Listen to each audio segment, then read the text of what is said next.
자, 오늘 말씀의 제목 한번 따라 하시죠. 로뎀나무로 달려가자. 이제 오늘까지 이제 좋은 나무 시리즈로 7번 설교 오늘까지 이렇게 마치려고 하는데, 다음에 또 기회가 있으면 한 번 더 하고 싶은 마음이 있습니다. 먼저 좋은 열매가 아니라 우리가 좋은 나무가 돼야 좋은 열매를 저절로 맺게 되는 것이다, 이렇게 말씀을 나누었고요. 자, 오늘 말씀 가운데 보면은 엘리야가 대선지자예요. 그래서 850명의 이방의 선지자들과 싸워서 이길 때까지만 해도 저희가 저렇게 무너질 수가 있을까? 이런 것은 상상도 해볼 수 없는 그림이에요.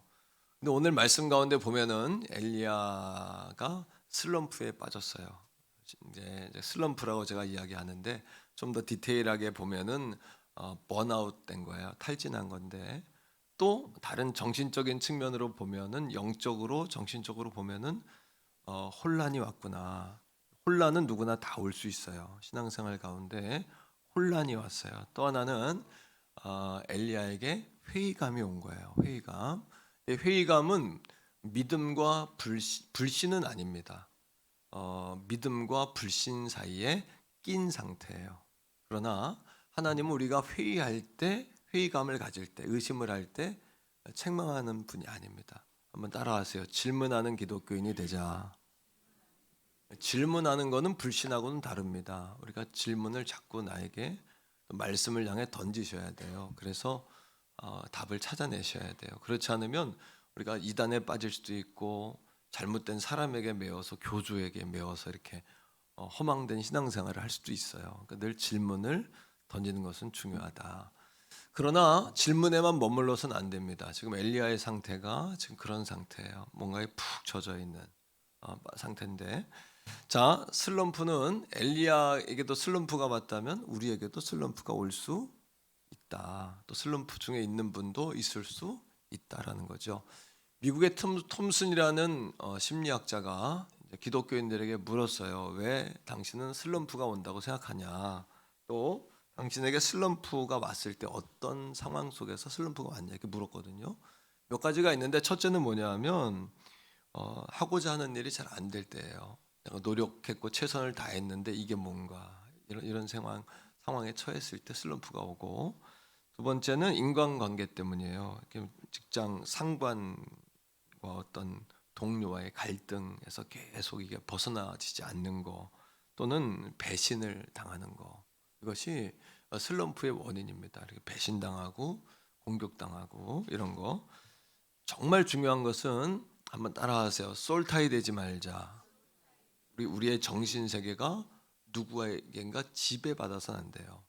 그리고 중요한 것은 바울이 당을 짓지 말라고 하는데, 교회 안에서도 어떤 당이 지어질 수가 있어요. 잘못하면 사적 모임이 만들어지거나, 좋은 관계가 맺어지는 게 잘못된 게 아니라 이런 사적 모임이 되어지면은 누군가 거기 들어올 수가 없어요.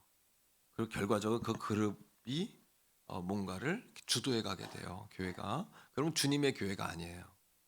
주님의 교회는, 따라합니다, 존중받고 존경하고 귀 기울이고 경청하는 거, 잘 듣는, 이게 주님의 나라예요. 아멘.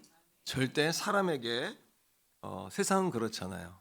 어떤 집단, 그리고 어떤 플레임, 그죠? 어떤 당, 어떤 사적, 어떤 그런 걸 가지고 이끌어가서는 절대 교회는 안 된다. 그래서 교회는 하나님의 나라만이 있어야 돼요.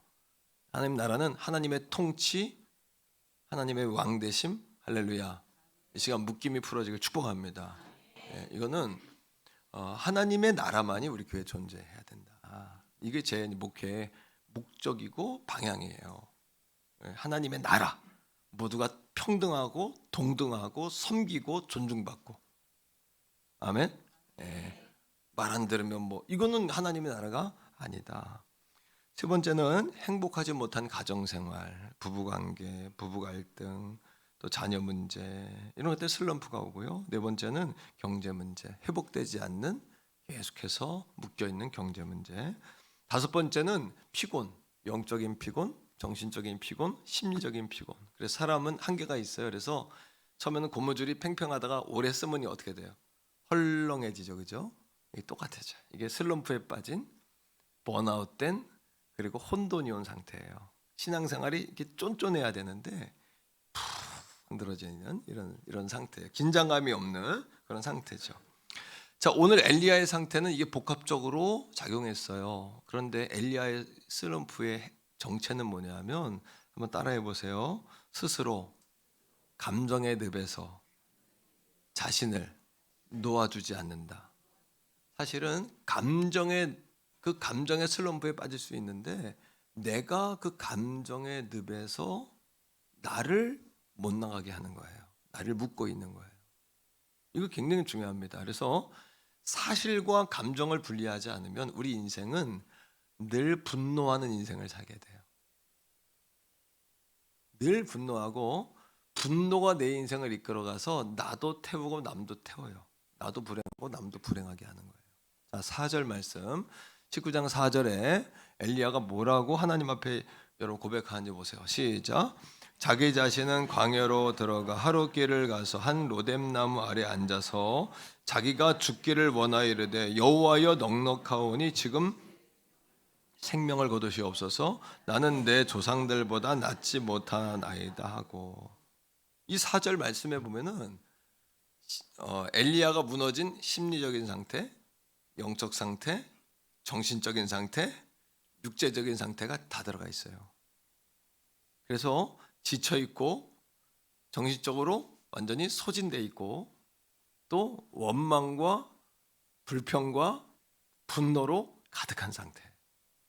아무도 믿지 못하는 이 4절의 말씀을 영어의 뉴 인터내셔널 버전이라는 영어 성경에서 어떻게 해석했냐면 이렇게 해석했습니다. 주님, 이제 됐어요. 더 이상 참고 싶지 않아요. 더 이상 기다릴 필요도 없어요. 저는 당신을 위해 일했지만 당신은 끝내 나를 도와주지 않았어요. 더 이상 견디지 못하겠어요. 아무리 해도 소용이 없어요. 이제 포기하겠어요. 이게 영어 성경에서 엘리야의 심정을 고백해서 놓은 말씀이에요.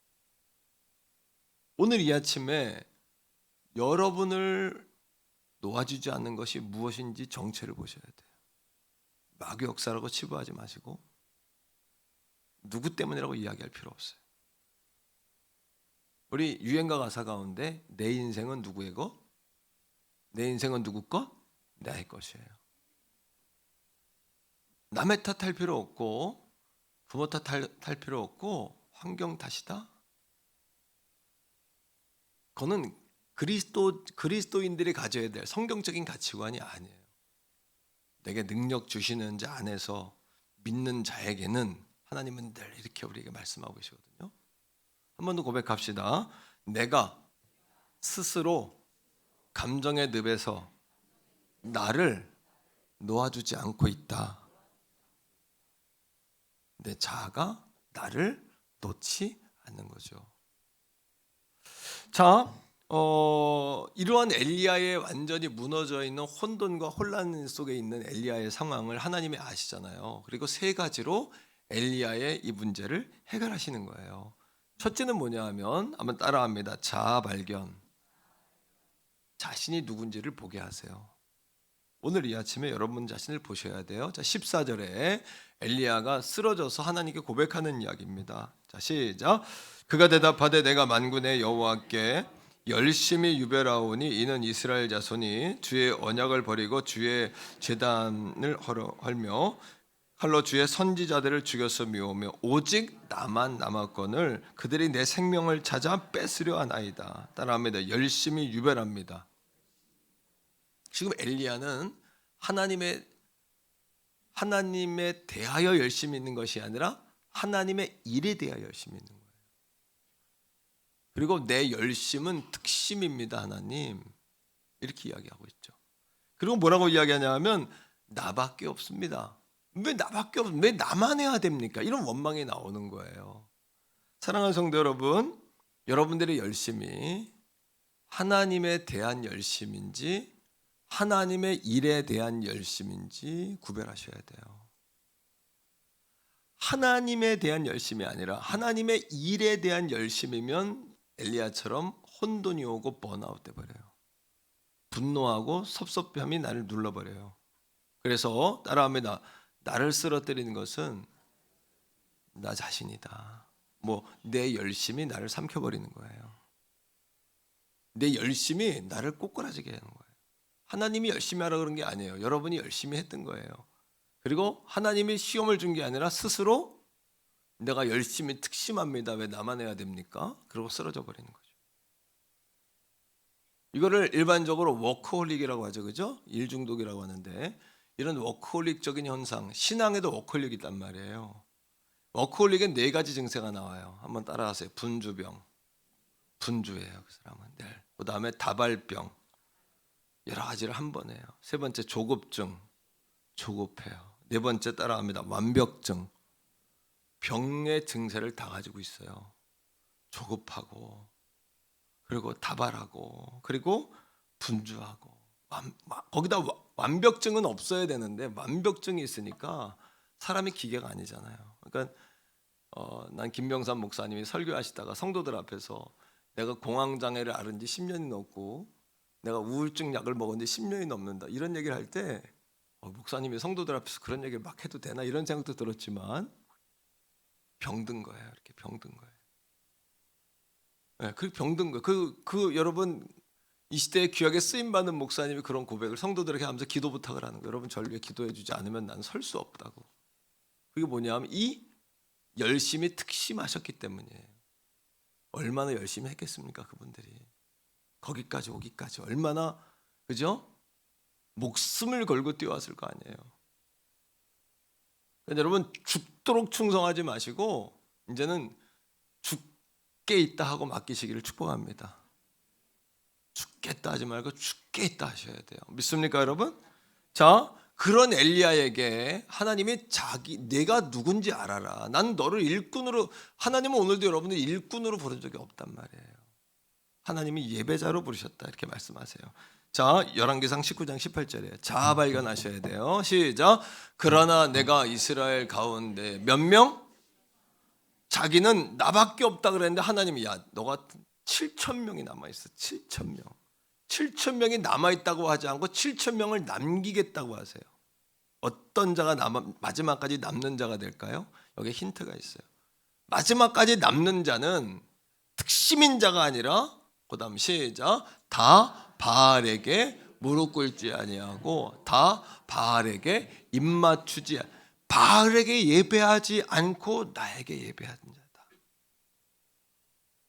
여러분들의 죄책감과 여러분들의 부족함과 죄송함을 이를 통해서 만회하려고 하면 만회할 수가 없어요. 우리가 10,000가지 은혜를 받았기 때문에 10,000가지로 갚을 수가 없는 거예요. 하나님 앞에. 하나님이 우리의 자격을 가지고 우리를 구원하신다고 치면 이 자리에 저도 여러분도 구원받을 사람은 아무도 없다는 거. 하나님의 사랑이고 예수님의 그 십자가의 보혈은 하나님의 사랑의 메시지지 우리가 한 행위에 대한 대가가 아니라는 것을 기억하셔야 돼요. 우리가 누구냐? 너희는 나를 예배할 자다. 내 자녀라는 거. 교회 와서 일은 죄송하지만 조금 못해도 돼요. 그러나 하나님 사랑하고 예배하는 일은 더욱 풍성해지기를 축복합니다. 이건 더 풍성해져야 돼. 성가대 너무 오늘 찬양 너무 은혜로웠어요. 막 여리고가 무너지고 막 그런 막 그림이 막 그려졌는데 찬양 잘하는 게 중요하지만 행복해야 돼. 만날 때 행복하고 지휘자님을 볼 때 행복하고 지휘자님도 행복해야 돼. 행복해야 돼. 참 지휘할 때 막 행복. 아멘. 지휘하다가 한번 소리를 확 지르는 날이 오길 바라요. 할렐루야! 이렇게 행복해야 돼. 행복해야 돼요. 주일이 무서우면 여러분 안 되잖아요. 자, 요한복음 15장 5절이에요. 우리 너무 잘하는 말씀이지만 자아를 발견해야 돼요. 15장 5절 시작. 나는 포도나무요 너희는 뭐다? 가지라. 그가 내 안에 내가 그 안에 거하면 사람이 열매를 많이 맺나니 나를 떠나서는 너희가 아무것도 할 수 없습니다.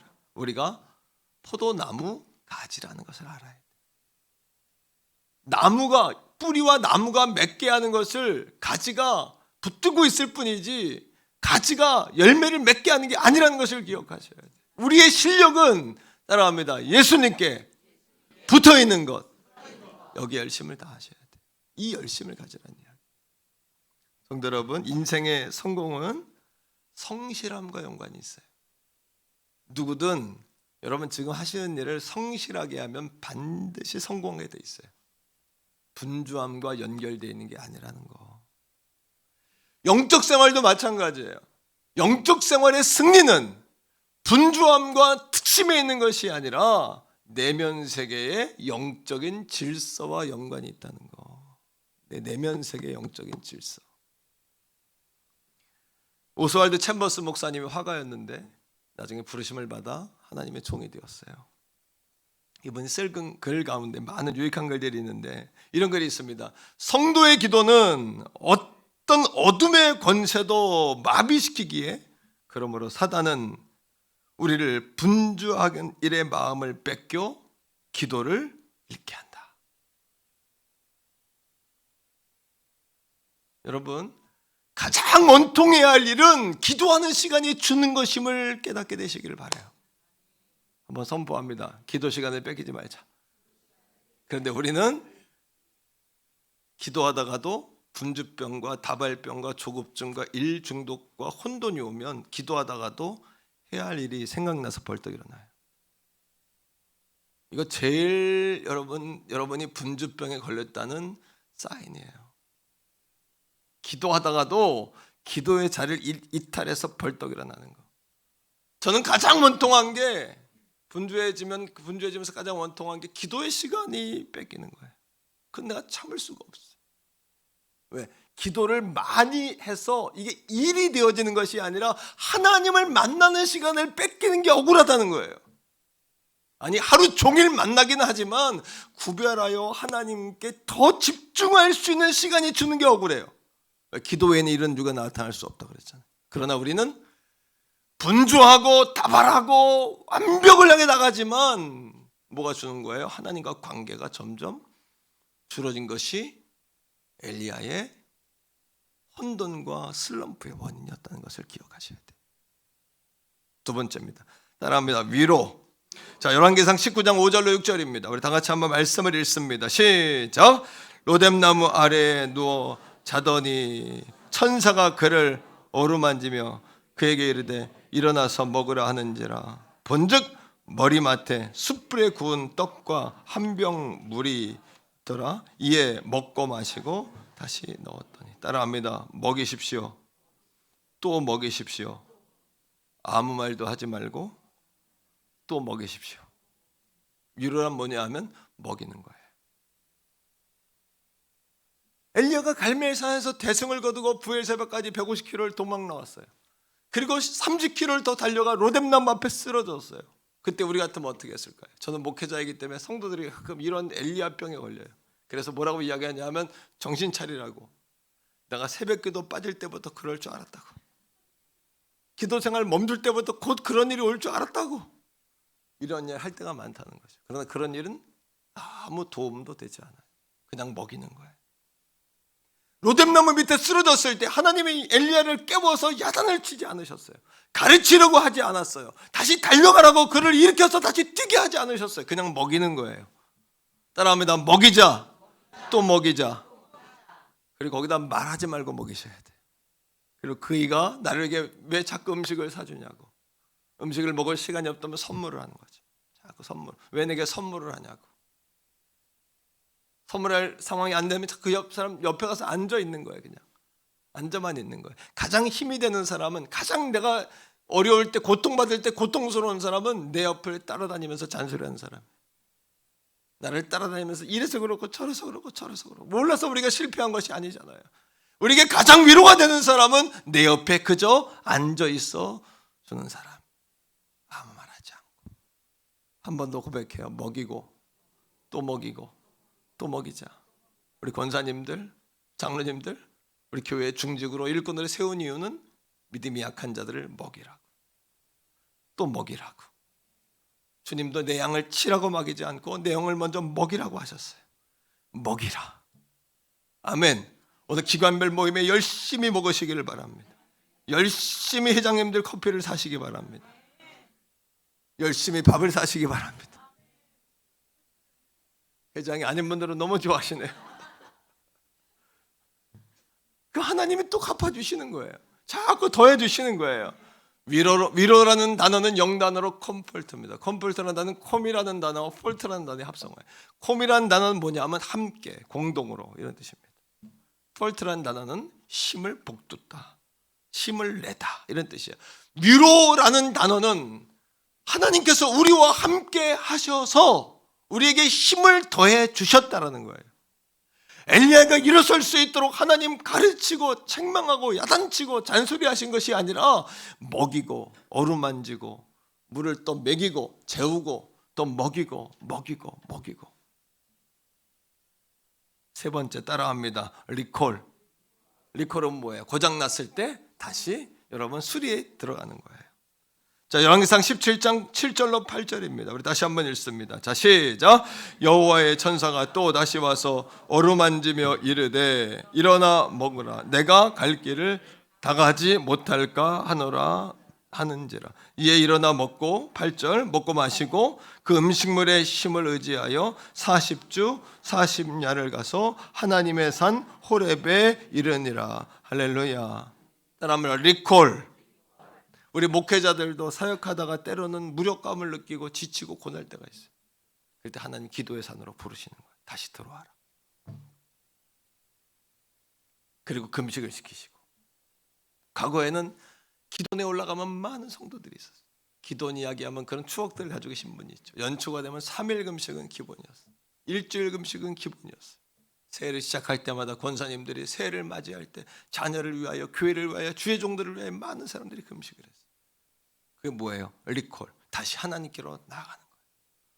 그리고 하나님 앞에 다시 수리되어져서 세상을 향해 나가도록. 하나님이 엘리야를 부르시는 거예요. 먹이고 어루만지고 재우고 끝난 것이 아니라 7절 가운데 뭐라고 이야기하냐면 내가 갈 길을 다가지 못할까 하노라. 8절에 이에 일어나 먹고 마시고 뭐 한 거예요? 음식의 힘을 의지하여 40주 40야를 가서 하나님의 산 어디에? 호렙에 이르니라. 다시 하나님께로 나아가는 저와 여러분 될 수 있기를 축복합니다. 다시 리콜, 하나님 앞에 다시 사명을 회복하여 나아가는 우리가 되어야 되는 거죠. 자, 한번 따라합니다. 다리에 힘이 있어야 일어나는 것이 아니라 마음에 힘이 있어야 일어난다. 아멘. 다리에 힘이 없어서 못와요가 아니라 사실은 마음에 힘이 없는 거예요. 아까 이야기한 마음의 힘은 성령의 힘이죠. 자, 옆에 있는 분에게 한번 인사해요. 다리에 힘이 아닌 마음에 힘이 있어야 합니다. 시작. 다리에 힘이 아닌 마음의 힘을 얻어야 합니다. 자, 9절입니다. 엘리야가 호렙으로 달려갑니다. 그리고 호렙산으로 뛰어 올라간 것이 아니라 엘리야가 어디로 들어가요? 19장 9절에 보니까 호렙산에 굴로 들어가요. 하나님 앞에 1대1로 서란 이야기. 외로움과 고독은 달라요. 외로움은 뭐냐 하면 사람들이 옆에 없어서 느끼는 정서적인 감정이에요. 고독은 뭐냐 하면 자기 스스로 사람들과 분리하는 감정이에요. 그러면 외로움이라는 것은 육적인 용어라면 고독은 영적 용어예요. 사랑하는 성도 여러분, 문제가 있을 때, 권고하고 혼돈이 왔을 때 하나님 앞에 고독하게 서시기를 축복해요. 스스로 사람과 단절하고 하나님 앞에 고독하게 나아가는 여러분이 다 되기를 축복합니다. 그리고 엘리야가 그 굴에 들어가 하나님 앞에 뭐 하는 거예요? 하나님, 내가 너무 두렵습니다. 한번 따라합니다. 두렵습니다. 힘이 듭니다. 견딜 수가 없습니다. 그런데 고통의 때도 하지 말아야 될 말이 있어요. 엘리야가 하나님께 뭐라고 이야기하냐면 죽여주세요. 못해요. 안 해요. 죽기에 넉넉합니다. 그런데 하나님께서 엘리야의 말대로 하셨어요. 엘리야가 이 사건 이후에 그 대선지였던 엘리야가 엘리야에서 엘리사로 세대가 교체되어 버려요. 하나님 바꿔버리세요. 그러니까 여러분 한번 고백적으로 따라하세요. 못한다는 말, 죽겠다는 말, 함부로 해서는 안 된다. 함부로 해서는 안 되는 말. 말씀을 내가 보면서 우리가 지금 힘들어서 하나님 나 지금 주의 일 못해요. 나 다시는 못해요. 하지만 우리가 회복된다면 어떻게 할 거예요? 그러니까 우리가 말을 깨워서 하지 말아야 될 말이 있어요. 우리가 쏟아내지 말아야 될 말이, 나 죽겠다. 하나님 못하겠습니다. 그러니까 하나님 바꿔버리셨어요. 엘리사로. 그렇게 좋아했던 주의 일이었는데, 엘리야가 가장 행복했던 주의 일, 가장 잘할 수 있었던 주의 일인데 못한다고 하니까 안 시키는 거예요. 얼마 전에 하나님이 종에게 주신 은혜가 있어요. 뭐냐면 제 머릿속에 가장 중간에는 가장 큰 목회라는 방이 있어요. 제가 해야 될 하나님 주신 게 사명. 그리고 그 외에도 섬겨야 될 교단이나 교계나 지방이나 뭐 여러 가지의 방들이 제 머릿속에 있어요. 연초에 제 머리에 스트레스가 와가지고 제가 말할 수 없는 혼돈 비슷한 것이 와버렸어요. 다발증, 조급증, 완벽증, 그리고 제 마음에 여러분 막 뭐예요? 분주병. 막 분주한데 해야 될 건 많은데 시간은 부족하고 아무것도 못하겠는 거예요. 그리고 내 마음에 막 두려움이 오는 거예요. 그때 하나님 앞에 기도하는 하나님 제게 하신 말씀이 있어요. 또 목사야, 예, 하러 가면 내가 도와줄게. 하러 가면 할 수 있다. 한번 따라합니다. 하러 가면 할 수 있다. 하러 가면 도와주신다. 여러분 질병도 나려고 하면 날 수 있는 줄로 믿습니다.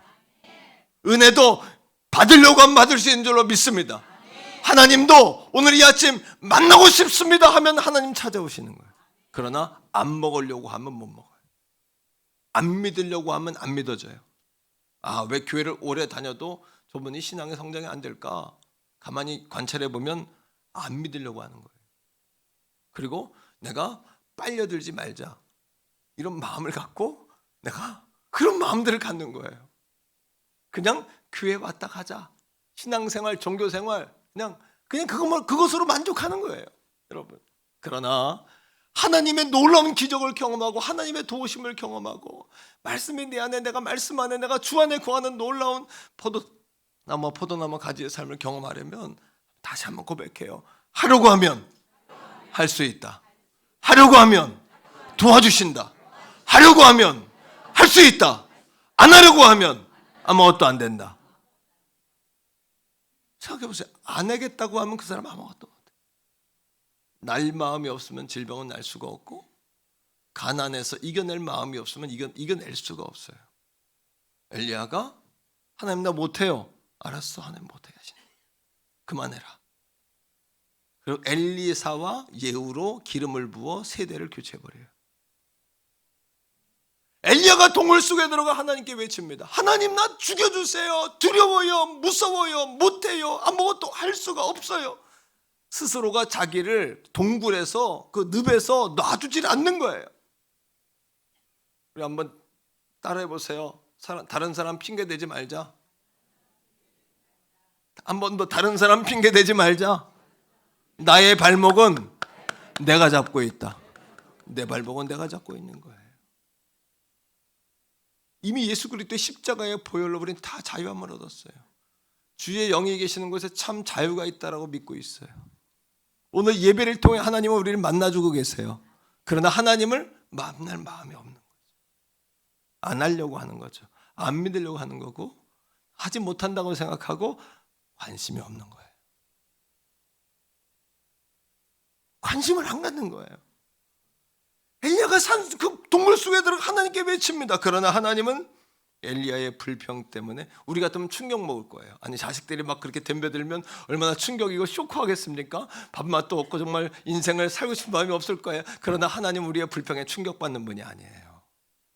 여러분이 아무리 독한 불평을 해도 충격받는 분이 아니에요. 그리고 엘리야의 아픔의 소리를 다 들어주셨어요. 오늘 이 아침에 사랑하는 성도 여러분, 엘리야가 싸웠던 갈멜산 인생의 전쟁의 그 현장에서 지치고 고난할 때 브엘세바 7개의 언약의 셈인 하나님의 성전을 향해 달려가시기를 축복해요. 거기에 머무는 것이 아니라 성전까지 오신 여러분 잘 나오셨어요. 여기서 멈추는 것이 아니라 엘리야가 사환을 브엘사바에 두고 자신을 로뎀으로 하루길 30km를 더 뛰어들어간 것처럼 로뎀이신 예수 그리스도에게로 나가시기를 바라요. 거기서 끝나는 것이 아니라 예수님 앞에 우리가 모든 것을 털어놓고 수고하고 무거운 모든 짐을 내려놓고 나 죽겠어요, 힘들어요, 두려워요, 무서워요, 감당할 수 없어요 라고 외치고 무거운 짐 내려놓고 호렙산 하나님께로 나아가기를 주의 이름으로 축복합니다. 여러분, 시인 유시화 씨라는 분이 계세요. 우리 교회는 유지화 집사님이 계신데 제가 유지화 집사님이 아니라 유시화라는 시인인데, 그분이 쓴 수필 가운데 새는 날아가면서 뒤돌아보지 않는다라는 산문집이 있어요. 에세이집이. 한번 기회 있으면 읽어보세요. 거기에 재미있는 질문이 하나 나와요. 스승이 제자들에게 묻습니다. 사람이 화가 나면 왜 소리를 지르는가?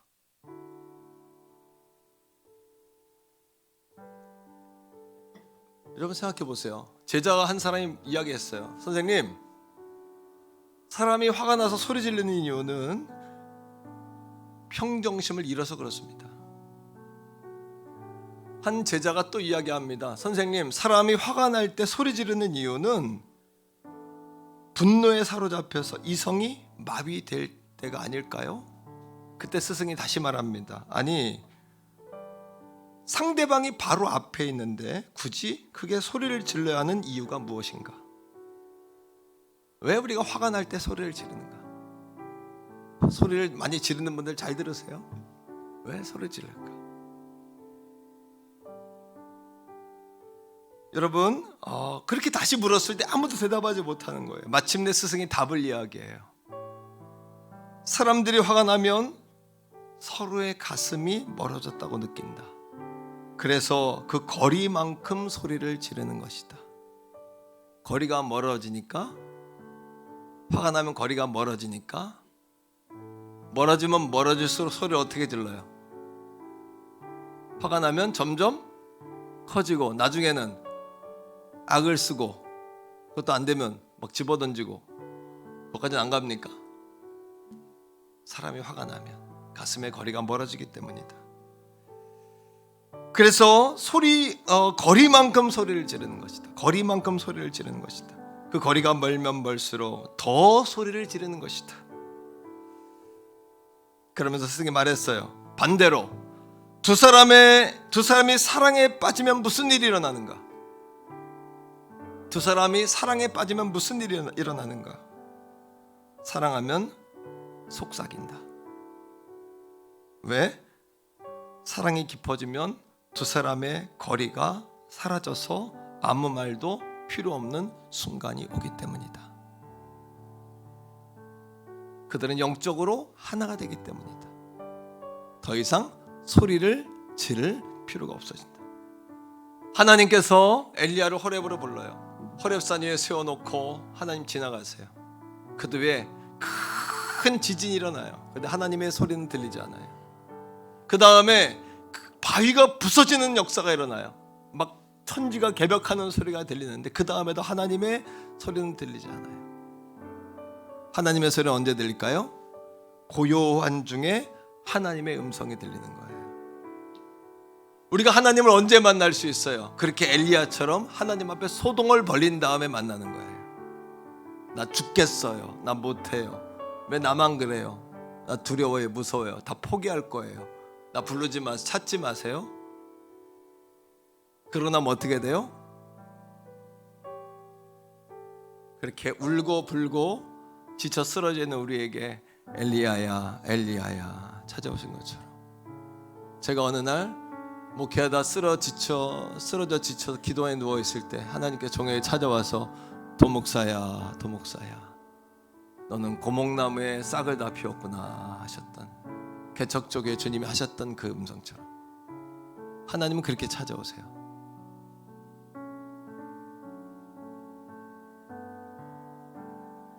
사랑하는 성도 여러분, 오늘 하나님께 그렇게 토로하셔야 돼요. 나와 변론하자 했잖아요. 하나님께 회의를 가지고 나가셔야 돼요.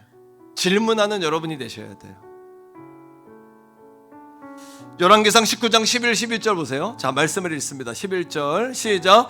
여호와께서 이르시되 너는 나가서 여호와 앞에 산에 서라 하시더니 여호와께서 지나가시는데 여호와 앞에 크고 강한 바람이 산을 가르고 바위를 부수나 바람 가운데 여호와께서, 여러분들의 소리가 산을 가르고 바위를 깨는 소리지만 하나님 거기 계시지 않다. 듣고만 계실 뿐이다. 그 다음에 시작. 바람 후에 지진이 있으나 지진 가운데도 여호와께서 계시지 아니하고 또 지진 후에 불이 있으나 불 가운데도 여호와께서 계시지 아니하더니 불 후에 세미한 음성이 있는지라. 사랑하는 성도 여러분, 하나님께서 더 이상 큰 바위를 깨는 소리와 지진으로 엘리야에게 나타나지 않으신 이유는 엘리야와 하나님의 사이가 가까워졌기 때문이다. 소리 지르지 않아도 들리는 주의 음성, 그 음성을 들을 수 있었기 때문이다. 한번 따라해 보세요. 하나님, 나 힘들어요. 이런 바위 깨는 소리가 좀 나야 돼요. 하나님 앞에. 하나님 책망하지 않으세요. 한 번 더요. 하나님, 나 죽고 싶어요. 예, 이럴 때 있죠. 한 번 더 그만하고 싶어요. 뭐 이럴 때 있죠. 하나님 앞에서 솔직하게 이런 굉음도 좀 지를 줄 알아야 돼요. 그러나 그렇게 소리 지른 후에 하나님과 엘리야의 사이가 가까워진 것처럼 하나님께서 저와 여러분을 찾아오시는 거예요. 그리고 놀라운 건 뭔지 아세요? 주의 십자가에 대한 기도는 한 적이 없는데 기도의 마지막 응답은 주의 십자가가 보이는 거예요. 날 위해 십자가에 죽으신 예수님, 그 앞에 우리가 한바탕 울고 나면 미움도 녹아지고 근심도 근심이 아니고 두려운 것도 사라져요. 이 말씀이 뭐예요? 수고하고 무거운 짐진 자들아 다 내게로 오라. 내가 너희를 쉬게 하리라 하신 말씀의 해석이에요. 잠언 24장 16절에 의인은 7번 넘어져도 다시 일어난다 그랬어요. 사랑하는 성도 여러분, 여러분들이 모든 되어진 일들은 합력해 선이 될 거예요. 믿습니까 여러분? 이 시간에 우리 하나님의